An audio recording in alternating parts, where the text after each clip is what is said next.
I wrote everybody's name on the table. You're at the end. And right near Coach Don. There you go. Right there.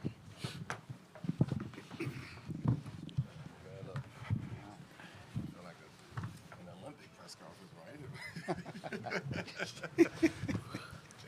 Thanks to everyone for joining us here in the main interview room in San Antonio and the Alamo Dome at the 2025 Men's Basketball Final Four. This is our news conference introducing members of the class of 2025 and the Naismith Basketball Hall of Fame. We're going to introduce each of our participants here this afternoon, going to give them an opportunity to make a statement. And then when we finish all of our different participants up here on the dais, we'll give you guys a chance to ask questions. Then we'll have some breakout opportunities at the end of this news conference. Again, feel free to roll video, feel free to shoot photos, feel free to go on social media immediately if you'd want to. And let's begin. One of the first inductees in the class of 2025 is the 2008 U.S. Olympic men's basketball team. Known as the Redeem Team, they restored American basketball dominance on the international stage. Led by Managing Director Jerry Colangelo and Hall of Fame coach Mike Krzyzewski, the team featured an all-star roster including Kobe Bryant, LeBron James, Dwayne Wade, and Carmelo Anthony. They went a flawless 8-0 in Beijing, securing the gold medal with a thrilling 118-107 victory over Spain in the final. And joining us here to represent the 2008 U.S. Olympic men's basketball team is the USA Basketball men's national team director, Sean Ford. Thank you. It's we can great. clap for Sean. Let's clap for Sean. But first of all, congratulations to everyone here and those that aren't with us today. It's a great class, and from a U.S. basketball perspective, it's not just this team, but there are a lot of people that have been, getting into the Hall of Fame that have USA basketball experience that we're happy to be a part of their journey. And so congratulations. And on behalf of USA Basketball, it's an honor for me personally to be here today on behalf of Jerry Colangelo and Coach K and the organization, but most importantly, the players on the team. The accomplishment and what they were able to do for USA Basketball in that moment in time was something special. In 2000, we won the Olympic Games, and it was very hard. It was a tough competition. And then we struggled for a couple of competitions, the 02 World Cup, the 04 Olympics, the 06 World Cup. We were finding our way back. And this team in particular helped us, and Jerry Colangelo's vision of creating a creating a national team program. That was what resulted in what took place on the court in 08. And Coach K's management of the players and the players' commitment to each other and what they were able to accomplish was extraordinary. And, obviously, since then we've won 5 Olympic Games. And, we kind of say a little bit of the 08 team was a little bit of a North Star for us. It got us back guided on the right ship in the right direction, and we're still on that direction, and a lot of it goes back to that. And one of the things that's very interesting about every gold medal that we've won since the 08 team, there's been a member of that team on the other teams. So in 12 and 16 and 21 and this past summer, 24, there was a member of the 08 team on every team since then. And so, congratulations to the players, and USA Basketball is very excited that this team is honored in this way. Sean Ford representing the 2008 U.S. Olympic men's basketball team.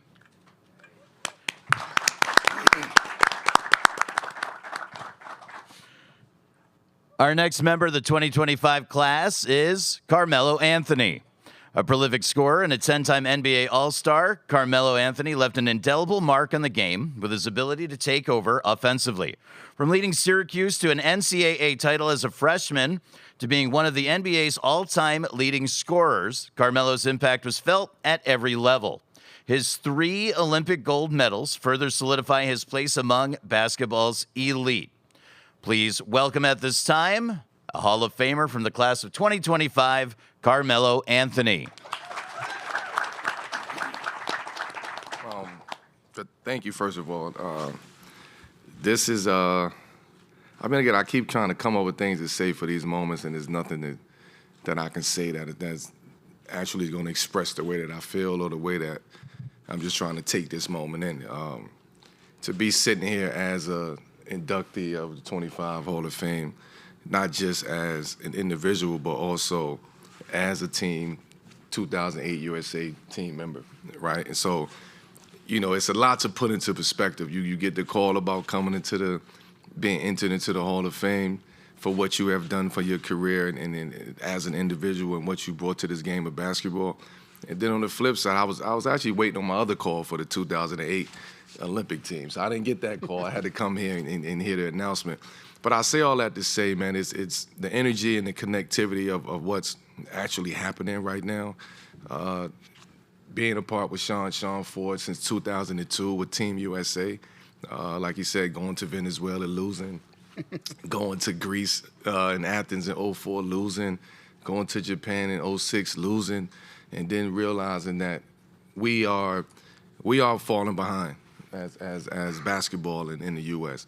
And it took somebody with a vision like Jerry Colangelo to come and say, we have to create a new standard, we have to create a new form, we have to create a new culture here in the U.S. And that was a part of my journey. So to say that, a part of my journey will also enter with me, separately than an individual player. I just like to say, man, I'm honored. I really don't have any words. I'm trying to figure out what I'm gonna say for the Hall of Fame speech. As I'm sitting here getting all this information from, the other Hall of Famers and just trying to take it all in. So I'm gracious. I'm trying to give myself some grace at this moment to just enjoy these times, man. Because this is a hell of a table right here. You know what I mean? I was able to play for Coach Billy Donovan. So when we talk about connectivity, being able to be a part of his team at OKC. This young man right here has reffed me plenty of times. We've had a lot of going back and forth as player refs, but hey, we had a real mutual respect for one another. And Mickey, we've had battles with Miami and New York and things like that. But and all in all, I would like to say thank you guys, because you guys was the one as the media and asking those questions. You guys kept me sharp too to understand how to stay ahead of you guys and what you guys was going to ask me. So thank you guys. You guys played a major part in my career as well. So thank you. Carmelo Anthony. Our next member of the class of 2025 is one of the NBA's most respected referees. He was a fixture on the league's biggest stages, officiating more than 2,000 regular season games and 30 NBA finals. His remarkable consistency earned him the honor of working the finals for 23 consecutive seasons. Now a member of the Naismith Basketball Hall of Fame of the class of 2025, Danny Crawford. Thank you. Thank you very much. This is, first of all, being at this table with these members up here is a humbling experience. But for the most part, if I'm in a room like this looking at all the reporters, that means I'm in trouble, okay? Because referees are to be seen and not heard from. So I'm very uncomfortable sitting in this room because I think I'm in trouble. Are you going to ask me some, tough questions? But this is a humbling experience, being, inducted into the Hall of Fame. It's a very unusual thing. Referees aren't accustomed to this. We are accustomed to you guys chasing us out of the building, talking about us, disagreeing with everything that we do. And for me to sit here and for you all to look sane and, you don't have that look like I'm in trouble, I feel pretty comfortable. So thank you very much and look forward to your questions. Danny Crawford. Our next inductee, a two-time NCAA champion coach who built a powerhouse at the University of Florida before transitioning to the NBA, where he continues to lead with more than 400 victories. His ability to develop talent and implement winning systems has made him one of the game's most respected leaders. Known as Billy the Kid, the former Providence College point guard under Hall of Famer Rick Pitino is a member of the Naismith Basketball Hall of Fame's class of 2025. Billy Donovan. Thank you very much. Just also want to congratulate everybody else who's up here who's been inducted. I think everybody up here so far has kind of expressed exactly how I feel. It's very overwhelming. It's very, very humbling. I think it really makes you and takes you to a place of real reflection, of people that, have impacted your life, from my family, my parents, my wife and my kids. But then you think about being in this game, you're only as good as the people that are around you. And certainly that's the case, in coaching. And, I've been fortunate to coach a lot of great players, guys that were committed, to the game, to winning. And I was really, really blessed to have so many great coaches and people around me for such a long period of time. And, I'm thankful. I'm really, really humbled sitting up here. I think when you get into the game of basketball, at least for me, I never thought about sitting up here one day and being inducted into the Hall of Fame. You did it because you loved it. And I'm just incredibly honored, grateful, and thankful for so many people that played such an impactful part of my life. So thank you. Billy Donovan. Our next member of the class of 2025, a dominant force in the paint, an 8-time All-Star, and a 3-time Defensive Player of the Year.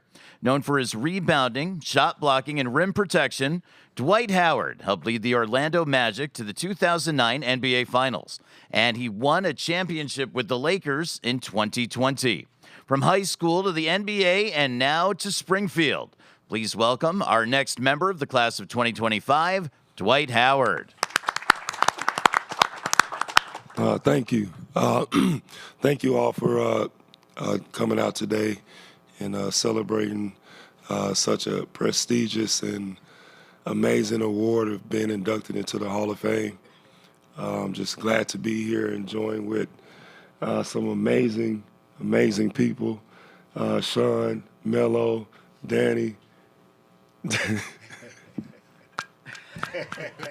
I'm going for you guys, Billy. But Billy and also Mickey, this is such an amazing honor. I've been playing the game of basketball my whole entire life, and to make it to heaven, this is the only way I can describe it, is such a beautiful thing. This is like what you dream for. It's what you sit at home and shoot basketball all day and all night for, just to make it to basketball heaven. And I'm just overwhelmed with joy, gratitude, all the emotions, just everyone. Just the words cannot describe, how this moment feels, just to be up on this stage, to represent my family, to represent my friends, all the people who have went along with this journey with me. The good, the bad, and the ugly is all led to being up in the Hall of Fame. So I'm so thankful. The media, every one of you guys have made my life amazing. So thank you guys for that. And yes, that's it. Thank you. Thank you. Dwight Howard. Since acquiring the Miami Heat in 1995, our next Hall of Fame inductee has transformed the franchise into one of the NBA's most successful organizations, winning 3 NBA championships. His leadership, alongside Pat Riley and Eric Spoelstra, has defined a culture of excellence, both on and off the court. This longtime owner will now be forever enshrined in the Naismith Basketball Hall of Fame as a member of the class of 2025. Please welcome Mickey Arison. Thank you, and congratulations to everybody up here. It's been a fascinating 24 hours spent with you guys. It's been great. It was never my goal to be up here. My goal was to try to put together an organization that the community of Miami would be proud of, that we would compete at the highest levels. So I went out and got some of the best people I could, starting with Pat Riley, and they took it from there. To me, this is an award and a recognition of the efforts of the organization, the Miami Heat organization, all its employees, and especially its great players that we've had over the last 30 years. So on their behalf, I'm accepting this award and thank everybody for recognizing their efforts. Thank you. Mickey Arison. These 6 individuals join Sue Bird, Maya Moore, and Sylvia Fowles. Those 3 individuals are at the women's basketball Final Four in Tampa as members of the class of 2025. So having heard from our distinguished guests and inductees, if you have questions for them, please raise your hand. We have 4 microphone stewards circulating. Let's start in the back on the right side, and we'll take a question. Yeah, this is for Carmelo and Billy. 2 people in the Hall of Fame now that it started at you guys in the Final Four where you're at right now. Do you ever go back and look at those memories, and just what does it mean for you guys to be here at the Hall of Fame getting this honor when it started there for you both? For me, it's the Final Four holds a special place for me because it was a moment where you had to really come together. I mean, you had to come together throughout the tournament, but the Final Four is a different type of moment that you have to come together. You have to block everything out. It's media that you have to deal with. It's a whole run of show that you have to deal with in the Final Four, alongside having to focus on the game of basketball. And I just think the way that teams are able to come together throughout the Final Four in the course of the Final Four, that's the moment that really determines who you are, what happens, what type of team you're going to be, what type of people you're going to be. And these relationships and friendships carry over for a lifetime. So those were some of the experiences that I actually was very well aware of as I was going throughout the Final Four. And I also had Coach Boeheim alongside with me who's been there, who understood what it takes to win, what it takes to be in a situation in a moment like that. So it was a lot of kind of jitters going on out there, but also when you 17 and 18, you're not getting nervous. It's like you going out there, you playing basketball. Luckily, I had the opportunity to play in front of 30,000 on some nights in the Carrier Dome, so I was used to playing in front of big arenas and big crowds. So coming to New Orleans in 2003 was a very, very special moment. And also, knowing the game of history, the game of basketball, and being a student of the game, I also knew that Coach Boeheim lost in that same arena to Indiana years ago to keep Smart in that same corner, same shot. So, though that play kept playing alongside in my brain, and I say all that to say there's nothing like a Final Four moment. So I just hope everybody who's experiencing this Final Four moment enjoy it, understand what it is, because as a player, it's a special moment. Same question to Coach Donovan. Yeah, it's interesting listening to Carmelo talk because he doesn't even realize this. I was in the Final Four when Smart made that shot. Oh. Syracuse beat us to get to the national championship game. Connectivity. But the thing that's amazing is, I don't know if people really know, is Carmelo, you were a freshman, right? Yes. He won the national championship as a freshman in college, which was really incredible. And we were both obviously in the Superdome in New Orleans, both of our Final Fours. So the connection through the game, and then obviously having a chance to work with Carmelo in Oklahoma City. For me, I don't think Providence had been to the NCAA tournament for 10 straight years. So this was kind of like all new. Syracuse, was really already established as a program, for a long period of time. And, they were close to getting to a national championship. And obviously Carmelo and the rest of that group took them over the top. But, for me to experience that, after never even getting to the NCAA tournament for 3 straight years, it changes your life and your perspective, and, you learn a lot. We were in the Big East, so we played in the Carrier Dome, and Carmelo's right, it's 30,000 people. But you go to the Superdome there, it's 65, 70,000. It's a totally different atmosphere, experience altogether. So to have it be my senior year, to get to a Final Four like that was just an incredible experience that, I don't even know if you know how to prepare for something like that. We're going to go up front to the left side. Adam. Yeah, hey guys, Adam Zagoria from NJ.com. This is for Carmelo and Billy.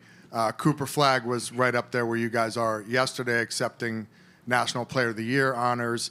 How special is what he's doing right now as a freshman? Carmelo, a lot of people comparing Cooper to you, obviously trying to win it as a freshman. How good is this kid, and how do you see him projecting immediately into the NBA? Can he make an impact right away? Melo first, then Coach. I think what we're seeing with Cooper is it has some similarities to the run that I had. I also like to point out, you got to take your hat off to Coach Shire too, because the way that he was able to orchestrate that team and put the pieces around, Cooper, so he can be able to go out there and flourish and do what he do and become the National Player of the Year. So I also think at my point in time in 03, Syracuse, yeah, we was a big program, but we was on the downside of things too. So nobody expected us to go out there with 4 freshmen being a part of a team to go win a national championship. So again, we were playing just for fun, and we was happy to be there, and we was happy-go-lucky kids. Whereas now, it's like a real business. Like you coming into school to try to win a national championship. You know you're going to the best situation, which is totally different. But on the flip side, from a basketball standpoint, I think what we're seeing from Cooper, from a skill set standpoint, I don't think we've seen that in a long time. Somebody who can control the game and demand the game in the way that he can in all aspects, from rebounding to weak side block shots to defense closing out. And also he can go get a bucket too, so that adds a little bit more to your game. I just love watching him as a player. And I said this the other day to somebody, like, if he could go get this championship, then he sits at that small table at the university, at Duke University. And it's one more seat left, and he has an opportunity to go pull that seat up. Think he can make an impact right away in the NBA? I think so. I believe so. I mean, he's already making an impact. He's already playing against, in college, guys are 26, 27 now. Like, it's not like you're playing against 17-year. You're playing against grown men in college. So he had the opportunity to play against the USA team in practice. So, I mean, if you get that experience at 17, 18 years old, I mean, I just hope you give him some grace. Give him a time to develop, a couple years. We can't vouch for Adam, but other people will give him grace out there. But, Billy. Yeah, I think the game's changed so much because of what Carmelo said. A lot of these guys are older now. Guys are staying in college longer because of the NIL and the opportunity to earn money, right?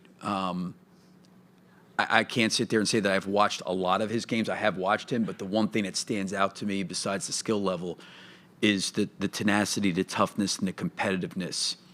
And, Dwight and Carmelo know this better than anybody. Like, and I was in college for a long time.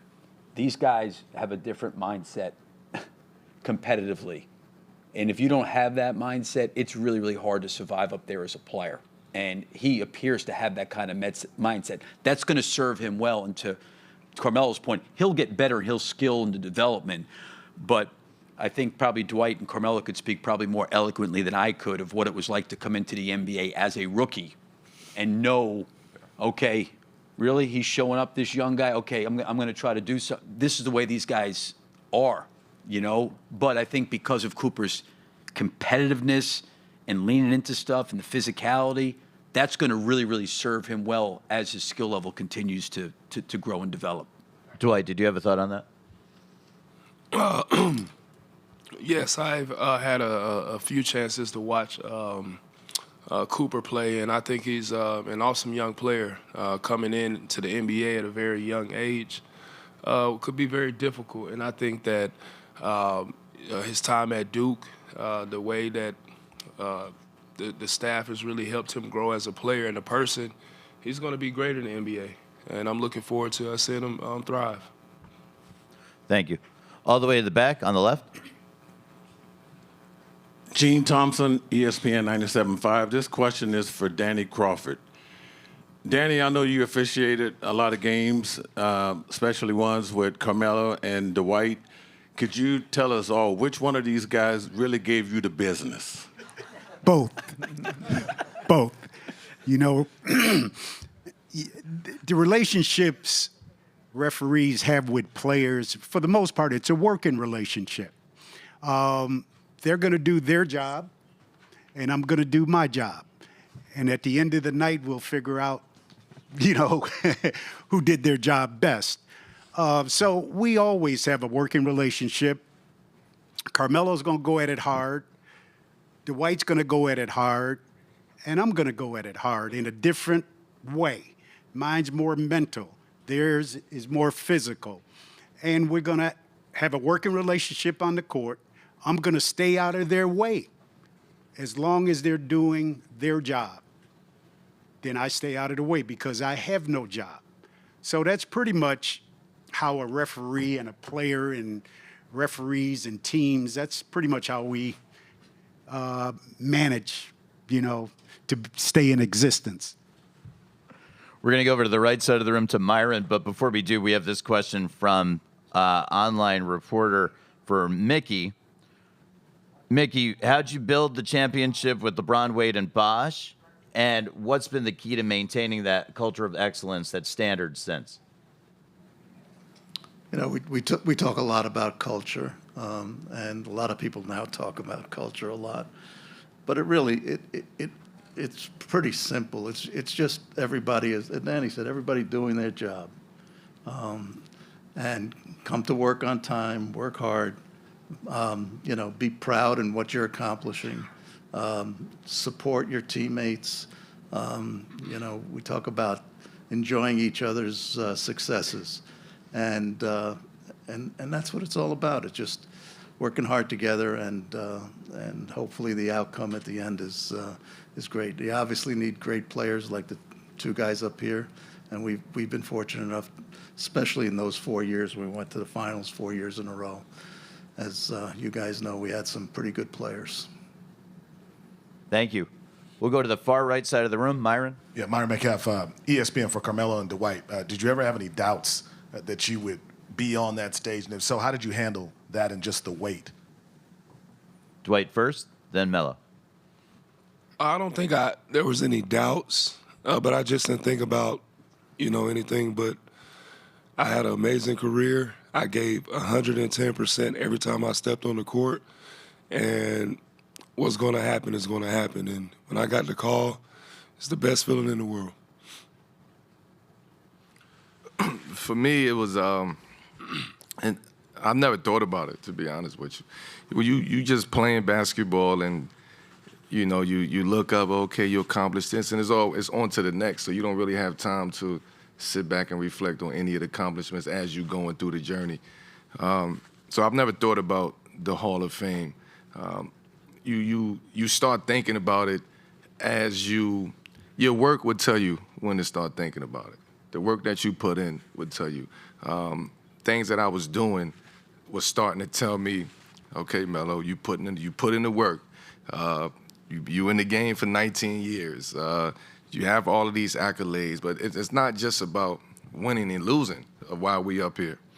It's about the impact that you actually have for the game of basketball. For me, globally, having that impact for the game of basketball, having an impact from a grassroots program to college to professional to international basketball, to me, that's when I started looking at the Hall of Fame for basketball. It wasn't just about what I was doing on the court. It was like, how am I impacting this game from a global standpoint? And if my peers and people that I played against and owners and things like that look at me and say, hey, Melo's a great representation of this game of basketball around the world, then yeah, I'll start looking at the Hall of Fame after that. We have two questions up front. Let's start on the left of the aisle, then we'll go to the right. Robbie Listella, Bracketeer.org. My question is for Mickey. What's it been like developing a successful program team in Miami and seeing kind of building that team in a way that kind of represents the city and the fans itself? Again, it's my management style is like get the best people and let them go to work and don't get in their way. Danny talked about the best thing about the best way an official could be recognized is if he isn't recognized, if he's invisible. Well, I kind of feel the same way about owners. I'm really uncomfortable being up here because I think the best owners are the most invisible owners, and I'd rather be invisible than be up here.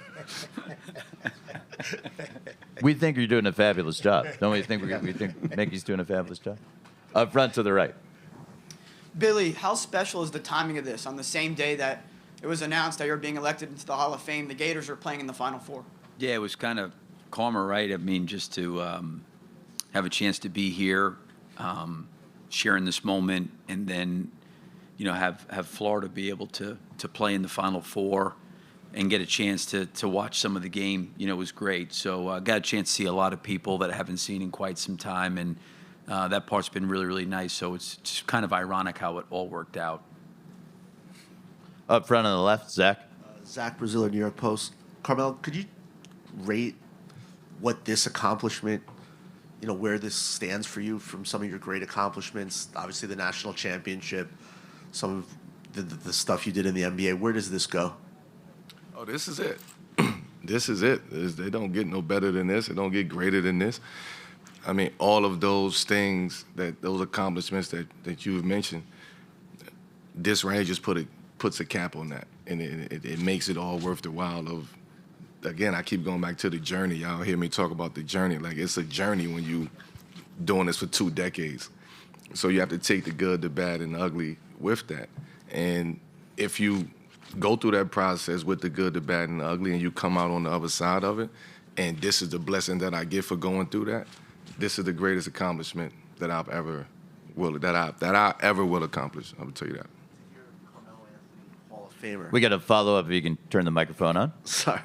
To hear Carmelo Anthony Hall of Famer, what does that feel like? What is your first thoughts to hear that? I'm satisfied. It was worth it. And I'm satisfied.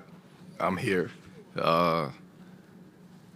Again, it just comes back to being satisfied. I mean, when you're an athlete and playing and you compete and your coaches tell you never be satisfied. So you have that mentality until you can sit back and take yourself out of that situation in that moment and realize I'm good on basketball. I'm satisfied. This is the gates. This is the doors, and it's nothing that anyone can take away from me from that. We're going to the center of the room with the back left microphone. Jackson Shank, Hoops HQ, Carmelo. With the type of collegiate career that you had and you're back at the Final Four, your son's going to be playing at your alma mater in 6 months. What advice have you given him before he steps into the world of college basketball? He should have had his ass right here so he can get the experience. He should have been right here looking at these fans. But no, I just, seniors in high school, man, they want that moment where they can have a couple weeks off. But no, I for me, it's just a proud moment just to be able to. I mean, I'm here at the Final Four, and he have an opportunity to come into college next year and create his own kind of lane and have an opportunity to play in the Final Four. So, again, I've never been in these moments to explain to you how I feel about the experience. I just know he have an opportunity to go into college, go to Syracuse, understand what's happening, understand what came before you, but also allowing yourself to carve out something different right now. So I'm excited. Hopefully I'm here this time next year, inducting some other Hall of Famers, but also watching my son play in this moment. We're going to the left side of the room. Deshaun Tate from the 3-point conversion. This question is for Dwight. Excuse me. Coach Donovan talked a little bit about how the game has changed in different mentalities and so forth. Obviously, some things had changed during the middle and prime of your career with, small ball and things of that nature. How did that kind of impact your career where, obviously the bigs in the game and so forth kind of start making its way out maybe just a little bit or just to dump it down low bigs and so forth? How did that impact you and how, the things that you had to do in order to kind of keep things flowing for you in the game? Well, for me, I just had to adapt. I think playing basketball for as long as I've played, I've had to play all positions from the point guard to center. And each one took a time for me to adapt. My last part of my career, I was not the main guy on the team. I was the role player, the guy that had to come in, bring a lot of energy. And I had a lot of fun doing that, So my whole career, I just had to adapt to all my surroundings, adapt to everything that was going on. And that takes a lot of dedication, perseverance, and a lot of faith in yourself, knowing that you can do anything that you put your mind to. So that's how I took that. And it led me here, So no matter what the situation was, it led me right to this moment, which is being in the Hall of Fame.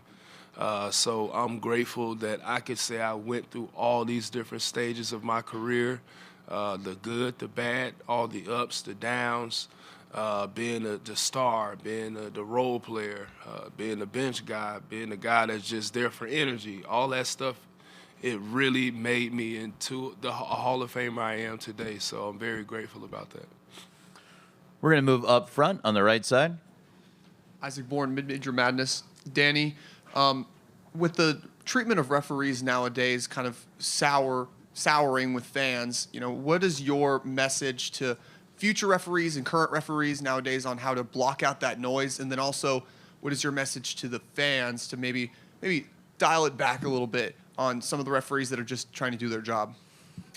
That is a great question. Do you know fans are not very educated about referees? Your first reaction is especially if it goes against your team, is the referees were wrong.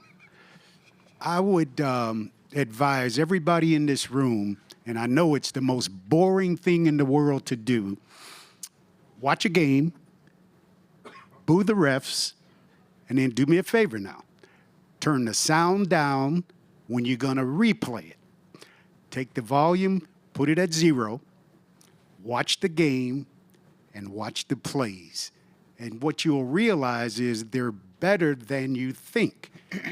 It's just the culture. And the question about the referees, shame on them if they didn't know a part of their job description was to block them out. I would referee a game and not hear a fan, and the arena could be 30,000 fans booing at me. And if I hear the fans, my concentration isn't where it should be. So for those referees, if they need advice on how to block it out, they missed it when they started getting into refereeing. We have a question for Sean from Zoom, over here on the Zoom. What do you think the defining moment was from the 2008 run, and how did the strategy in the years leading up to it help achieve that moment? I think the defining moment for the team was the gold medal game. We were fighting our way back when we were unsuccessful in winning at the World Cup in 2006 in Japan. We had a really tough loss to Greece.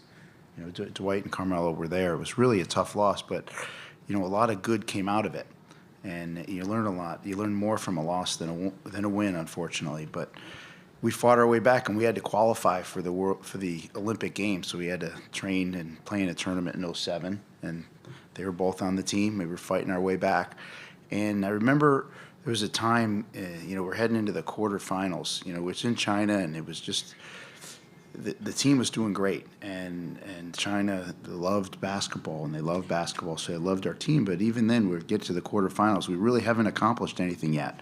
We had 3 games, and we were playing well, and we get to the game against Spain, and it was a war. It was really a challenge all the way through. I remember there was talk last night a little bit. There was a timeout with 8 minutes to go, and it was a 2-point game. And it was as if there was no strategy discussed. It was just, we just needed a break. We just wanted to stop. It was like going back, in a boxing match and just between rounds. And we just took a break and went back out. And, Kobe, God bless him, he assisted or scored in the last 7 possessions of the game. And it was a really defining moment. But it was also the excitement after the game that the players had, because oftentimes when the U.S. wins, it can be more relief than excitement sometimes because of the high expectation. So the defining moment was, being challenged and fighting through the adversity. And the way that they fought through the adversity was because they believed in each other, and they were really a team. They were really a team, and they knew what they were representing, and they knew what they were trying to do, and they did it in a very hard-fought way. And the excitement that they had, there was no relief. It was all exhilaration. And so that was it was a special moment. And I think once they feel it, we're bonded for life. And, what I would say to you, it's interesting, not all the players knew that they got in. I ran into Chris Paul this morning. He came. We have 65 high school players here at a camp, and Chris came by to see the players. He didn't know. I said, hey, we're getting in. He goes, really? And I said, yeah. And I was thinking, no one knows. We knew. We were together last night. I called Jason Kidd. He didn't know. We talked this morning. Dwayne Wade, we text Tayshaun Prince, Carlos Boozer, Mike D'Antoni, Nate McMillan. They're so excited. People didn't know, because, it's not like, we got in. And so everyone's, we're hoping to get the whole team together in September in Springfield. It'd be great. Just be great. So, you're bonded for life when you accomplish something like that. And that's, the moment lives on. Yeah, and we'll get that. We got the train rolling here this afternoon, and we'll keep it rolling right up until the fall, into the induction. I want to thank our participants and congratulate the latest members of the 2025 Naismith Basketball Hall of Fame. Thanks, everybody, for joining us. We're going to ask everybody to stand up. We'll take a group photo here on the dais, and then we'll go into some breakout areas and do some individual interviews. As these guys are getting ready for the photo, I'll let you know that Carmelo Anthony will be behind this backstage area here. Everything, by the way, can be coordinated through Patrick O'Connell up here from Position Sports and from the Hall of Fame. So Carmelo's going to be back here. Dwight Howard's going to be across the hallway in media breakout, room number 1, I think it is. And then Billy Donovan will be over here in the corner, and anyone else who requests interviews with any of our other distinguished members of this class can request the interviews through Patrick. So you guys want to get together? We'll get a photo.